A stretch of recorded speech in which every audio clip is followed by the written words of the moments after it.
فرمایا اگر لو بلغت ذنوبک عنان السماء ثم استغفرتنی غفرت لک ولا ابالی، اگر زمین کے اندر آپ کے گناہ اتنے ہو جائیں، زمین سے پھیلتے پھیلتے پھیلتے زمین کے کناروں میں پہنچ جائیں، اور آسمان اور زمین کے بیچ کی فضا گناہوں سے بھر جائے، اور اتنی گناہ بھر جائے، اتنے گناہ بھر جائیں کہ آسمان بھی تیرے گناہوں سے چھپ جائے، چاند سورج ستاروں کو بھی چھپا دیں تیرے گناہ، جیسے گہرے بادل چھا جاتے ہیں آسمان پر اور چاند سورج ستارے نظر نہیں آتے، اس طرح سے اگر تیرے گناہ شکل میں نظر آنے لگ جائیں اور بادلوں کی طرح ہو جائیں اور کالی گھٹاؤں کی طرح بن جائیں، اگر پھر بھی تو میرے پاس آ کر مجھ سے ایک مرتبہ سچے دل سے توبہ کر لے گا اور معافی مانگ لے گا تو میں تیرے سارے گناہوں کو معاف کر دوں گا۔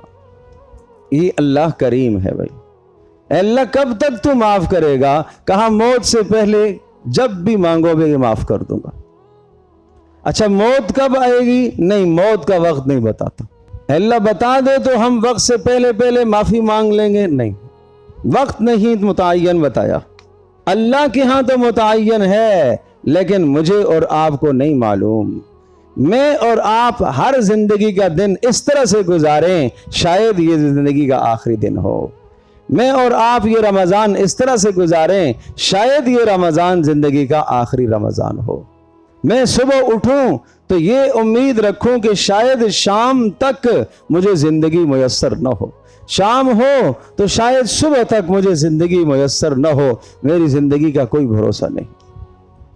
اس طرح سے ہر وقت اللہ سے اپنے گناہوں کی معافی مانگتا رہے بندہ۔